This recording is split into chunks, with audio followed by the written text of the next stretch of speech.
Hi, what's up, y'all? Back again. On? Yeah. You remember this guy? Remember this fucking guy? Nah, I'm forgettable. Yeah, the channel started with these Trivium reviews, and now here we are. A year and a half later, new ass album, out of nowhere. Yeah. So did they announce it? It was like in like July. Oh, okay. Or like August. I didn't really see too much for it. I only saw like the teaser, like the I don't know if it was the video for the Court of the Dragon. I don't remember, but it was a teaser for it. Yeah, it was like the book in the water, and then it was like the stars have died and the heavens go up in flames. Yeah. I was like, oh shit, how the hell is this happening already? Yeah. Because like there hasn't been like 2 consecutive albums since Crusade. Yeah. Because Ascendancy was 2005, and then Crusade was 6. So it's the first time since then that they had 2 albums in 2 years. Yeah. All right, well, let's begin with the intro. Yeah, anyway, X. Once again done by the homie Asan, who previously did Snowfall, off Sounds in the Snow. And, yeah, just more epic stuff. I mean, I think it's important to say that the intro X, it very much sounds like Silence in the Snow. Like what is it called? Snowfall, right? Yeah. Snowfall. It sounds a lot like it. Like the orchestra, and it has a very eerie vibe. Like it's different from In Waves and eerie like Snowfall. Yeah. Yeah, for sure. Like something's creeping up on you. Yeah, exactly. And then that thing happens to be a dragon, which... Yeah, in the Court of the Dragon, it reminds me a lot of Ember to Inferno.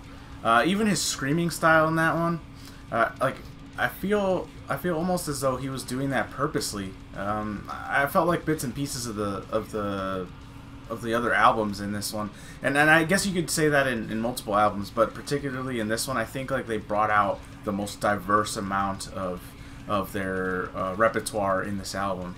So in the Court of the Dragon, it's very much like very aggressive like Ember to Inferno, and also like the riffs are very chuggy, which is reminiscent of Ember. Yeah, I was just gonna say like just the verses alone, just the way he screams. Yes, it's so like primal, like how he did it in like the old days. Exactly. It was a great, for sure, a great first song. I like the pace. It sets a good pace for the album. Like I said this before in my single review, but like this single has made me the most hyped I've ever been for like a new album in the band. Mostly because like the chorus is so damn good, like with the vocals and like the guitar leads, and then like the blast varying cymbals all throughout. Well, it's a wicked chorus. We could talk about the drums all day, bro. Like Alex has brought such a dynamic sound, and when it comes to drums, like there's no way that any of his songs are for even intermediate drum players. You have to be high level to play stuff like this, which is one of the things that like was missing for Trivium for a very long time. Was a drummer that was at the level that the rest of the band was at, like whether it's guitar, bass, whatever it is. Like they are so technical that they were missing that drummer that was like that high level of technicality, and finally Alex fills that, and in every album he gets better with the band. So I'm truly impressed with this one. It's ridiculous. Also, I think a really cool touch is like after the first chorus, where it's like into the Court of Dragon I descend, and then like they hold a note almost like the riffs are descending as well. Oh man, very well written for sure. Oh, I love that damn song. But then we get into like a sword over Democles. So that like what I was talking about earlier, where it's reminiscent of other albums. This one is definitely a Shogun type song, even down to the title. Yeah. Like a Callisto. Yeah, or that one. Torn Between Scylla and Charybdis. That is sounds very similar to to like a sword over Democles. But this one, like I said, sounds like Trivium, or it sounds like a Shogun to me. Even down to the riffs. I feel like maybe this was also another song that was old demo. Or they just really tried to emulate, because I remember Matt tweeting something like, "Oh yeah, this new album is going back to like Greek mythology," you know, maybe I think they were just trying to kind of capture that same vibe. Because that definitely sounds like I could hear that one off of Shogun for sure. Yeah, and like, goddamn, the whole like middle section of that song, absolutely ridiculous. Like overall, the album has like a lot of, you know, choruses and like repeating lyrics, but the riffs, like almost every one of these songs has a crazy like bridge or something. Yeah. Where they kind of go ham, and this song is like one of the best ones. I feel like they've grown in a lot of ways, and in this particular album in general, is you hear that like what they can do technicality. Because if you think of Shogun at the time, Shogun was kind of a show-off album. It was an album of like, this is what we can do, and I feel like they do that very fluently now. Like they don't have to try. Like they turn that switch on and off frequently, so it's not like a thing of like, oh, we're gonna go 100% all the time. But it's like, we're going to lull you into this sense of like, comfort, and then all of a sudden they flip it on, and it's like, what is happening? And then I also think a really nice touch, again, with Alex. Like, he gets like toms in the chorus, like a sword over Democles, and he kind of like do, along with like whatever symbol he's using. It's a really nice touch. Super creative, for sure. Really nice touch. Goddamn. Alright, and then we get into the second single, which was Feast of Fire. Great song. Great intro. I like that it fades in. It's very different, and it's like this killer riff, too. It's like David was saying earlier, just all the riffs are unique. And Feast of Fire starts with a riff. So it kicks in, like, fades in like almost like... the way that I think of it is, like, if you ever were to go into battle, like, that's how, like, it just slowly fades in and just explodes. It's just such a... Yeah, it's such an explosive song. I actually wasn't too fond of this one, like, when I first heard it. Really? Yeah. Why? I don't know, because it definitely felt a lot different. Like, this song has a different feel than the rest of the album, because everything else, like, kind of goes ham, like, all the time. Yeah. And this one's kind of, like, more pulled back. But, honestly, as, like, Trivium songs go, it just grows on you. Like, the more I heard it, the more I liked it. That's just how it goes. Yeah, I guess you're right. Certain songs I wasn't super into at first, and then, you know, it takes a few listens. But Feast of Fire I liked from the beginning. I thought it was a great song. Yeah, we always talk about, like, how, you know, Alex and, like, Matt always go ham. Yeah. But, like, I gotta give a shout out to Paulo, man. Oh, yeah, I forgot about that part. He absolutely... I think the bass is the best part of the song.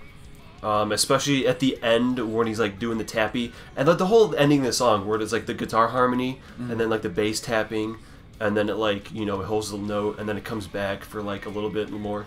But yeah, I think Paulo absolutely shreds. He has more in the next song where it kind of has like a kind of bass solo, but like yeah, he's been, and the thing is too is Paulo you haven't heard too much of in songs like where he stands out on his own. And I think I haven't heard that since Shogun, where you hear Paulo's like a little solo, a bass solo. Yeah. So I'm glad that was put in, because he's definitely, it shows how great he actually is. When it comes to A Crisis of Revelation, that song, I said when I first heard it, I told David, this sounds like something off of Ascendancy, and particularly the actual song Ascendancy. There's a riff in there, and it kicks off like Pull Harder on the Strings of Your Martyr, but then the riff that it goes into, it sounds like exactly like Ascendancy, actually. Yeah. So it just, like I said, they pull out all the stops for this one. You hear a little bit of everything. It's refreshing. It's nice to hear. Yeah, man. There's that one note in Sickness Unto You off the last album where like they hit like this one note and it's dissonant. That's what it means. Where like it sounds wrong, but that's what's cool about it. And this song has a whole like section based on that idea, which is like the whole middle part, like bow, like damn, I love that part. Such a well written song. Like I said, it gives you vibes of Ascendancy, and Ascendancy was one of my favorites from Trivium, and I'm sure the fan base loves that one. Yeah, And yeah, like I said earlier, this is the song with the Apollo in the Yes. little break, and then it kind of like has like a wah pedal like effect or like a wah effect going on during the solo. Some Kirk Hammett action. And then there's a fucking another badass Alex crazy ass fill, and then the last chorus he like goes an octave up. Yeah. In the chorus. Yeah. And just oh man, it's a 5-minute song, but it feels like it's. No, it's just, so much happens. They pull out all the stops for that, for sure. Definitely. So next is The Shadow of the Abattoir. That's my favorite one. Yeah. Easy. Favorite song. I think we're in agreement that that's the best song in the album. It's just because, like, okay, so we talked about before how it has such a unique personality, this album, where it's like everything is pulled a little bit of every album. So it's very much like Trivium. This is very Trivium at its core. And what I like about this one is that this brings the new. So we've talked about how in the past, like in the other songs, they sounds like it's revisiting other albums, but this one sounds very unique to Trivium, like new. This is the new. Like, it starts off like, so calming. Like I said, it's such a lulls you to sleep, and then it just comes in and like they flip the switch. It's just such a great song. Yeah, this is the only time that goes clean on the whole album. Yeah. And I thought, like, the whole intro, it's... Because Matt is very much, like, he does all those, like, video game, like, The Witcher songs and all that stuff. That's what I think this is. It's kind of like that, like... Right. He spent some time... you know what it kind of reminds me of? It reminds me of the time where he was playing... Did you ever hear the Harvest cover he did? Yeah. It sounds like that type of era of singing that he was practicing the what is it, like folk a little bit? Yeah. Yeah. It's very like folky. Yeah. Yep. Basically, the vocal melody when it gets a little heavier, it follows like that beginning guitar part. It's like the same kind of melody, and that's a really good melody. Man. Yeah. Best song in my opinion. The whole movement of this song, like this song, I think it could have been like the 12-minute song. Absolutely. Like, yeah. Fuck, I just wanted them to make another Shogun, like the song.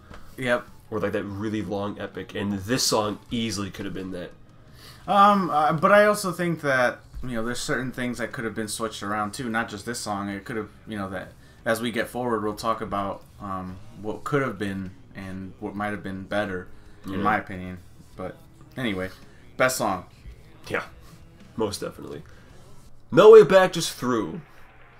What you got on this one? When I first saw like the length of this song, I was like, okay, well this is gonna be the Endless Night or Scattering the Ashes. No, but no, it's Insanity for 3 minutes 53 seconds. Yeah, it's just Insanity, but less time. Yeah, it's a really catchy chorus. I mean, I think that's the theme throughout this album, is that they have very catchy choruses. But I think this one especially has a really catchy one. All I said was nice and brutal. Because it's a pretty short song, It's the shortest song, minus the intro. But I thoroughly enjoyed this song. Yeah, it was definitely nice to hear, like I said, that they can flip that switch at any moment. And I think they show that here. They tease the hey, like we can calm this down, but don't forget what we can do. Yeah. Fall Into Your Hands. That one is the one that it has that outro, like the I think this is the one that David you were talking about that you would have wished was at the end, or I think this should have been like the closing, because we'll get to that in the last track, but like the way the album ends is kind of At least like you could have moved this orchestra piece into the Phalanx. Yeah, that one. It was overall. It wasn't like the. I don't know. It just wasn't like a super. That's why I didn't really remember it at first, because it just wasn't. To me, it wasn't that great. It was all right. Yeah. Well, this is the Pull Harder dethroner. Oh yeah. The intro is very much Pull Harder for sure. Absolutely great. I mean, it's the longest song in the album, but yeah, nothing like particularly like stands out that screams like, oh, this is this song. But like, dude, I mean, the whole album is just really good. So even if they don't like really stand out, it's still a really good song. Yeah. Well, that leads us into From Dawn to Decadence, which is probably like the one that I like the least. Yeah, again, like, I hardly remember much from this one. It's, yeah, I'm not super... those two songs together aren't that great to me. They're the lesser of the rest of the songs. Yeah, honestly, I don't even have like really anything to say about this one. Yep. Just your typical standard stuff. Yep. Not really memorable, but still a lot of fun to listen to. But then we get into the Phalanx. So that's the one that like they promoted a lot and has that music video for. Yeah, the Elder Scrolls one. Yep. So yeah, this is the one. This one has a great chorus. Yeah, super catchy. This one is like for sure like this is from Shogun. Yep. Like a demo. Yep, absolutely. God, you can just tell like from the beginning of it, and also, oh man, the pre-chorus. Yeah, pre-chorus. So a few things that, or a few times that I've actually heard a pre-chorus that was like as good as the chorus. Yeah, it was like, don't let this take me, stick me wide open. That's Shogun as fuck. Yeah, that's the whole album. And it's like that one part. I mean, that's all like the whole last part of the song, which is, dude, like when they hit that note and like the guitar is like, and then like the orchestra comes in, and then oh man, and then he keeps repeating the part where it's like, don't let mistake me. Yeah. He repeats that for a little while. Oh man, like the whole last half of the song. God, it's so good. I agree, but like we were saying, definitely that song could have been either the second to last, or maybe even in the middle of the album, but not necessarily in the end. It didn't seem right where it was placed, but yeah, just the very ending I think is kind of not great. Yeah. Like, because it just, you know, he does like the same riff that I talked about like in the middle before the break, and then it just kind of ends with the vocals like, I think even the vocals, like, it doesn't, like, sound really good. Like, the very last note that he hits. Yeah. I think it's kind of, eh. Yeah, just not appropriate for the last song, I think. Yeah. I don't like the last 15 seconds, but the first 7 are really good. First 7 minutes. Yeah. And that's the album. Yep. It's great, overall. Like I said, just a couple songs that were, like, meh. But that's a lot better than the last ones where I've had like at least 4 where I went meh. Yeah. In the last one, but this one great overall. I'd say like rating 8 out of 10. Yeah, it's really fighting, like in my ranking, like it's beating the hell out of Dead Men. Like, oh yeah, they're so damn close. Like, I don't think I can say I like it more than like In Waves and Shogun. Nope. No, those are the top tiers. Like, that's the classics. Yeah, but that's for, like, reasons beyond, like, the music. It's just because, like, Shogun very much changed my whole music taste. Mm-hmm. So, and In Waves just has just way too many, like, really great songs. But, like, yeah, this and Dead Men are, like, really close. And I think that's really impressive. Personally, I think this beats Dead Men, to be honest. Yeah. Well, because for me, man, like, between, like, the title track, Sickness Unto You, which in our video, I was like, I don't really like the song, but now it's one of my favorites. Defiant, the ones we leave behind, like, there's a lot of really high highs, and this one has a lot of really high highs too. So like, they're damn close. Yeah. Well. Yeah, but this Alex trilogy is fucking amazing. Yep, for sure. Alex is absolutely a monster on drums. Like, somehow they keep managing to make these albums better and better, and like, I think you said once, it was like, this is not gonna last forever. Yeah. Like, this high streak isn't gonna be forever. But like, as far as now, like, I'm really happy. Yeah. But yeah, that's about it. That's all we got. We'll take a listen. Highly recommend, even if you're not a metal fan, to try it out. Like, there are some songs I'm sure in there that are more suited to your taste. Yeah. So. But anyway, I'll see you all next time. Was probably gonna be Dream Theater. Yeah. Because fucking Devin got delayed again. till December. Bummer. And I'm pissed. But whatever. All right. All right, y'all. Peace out. out.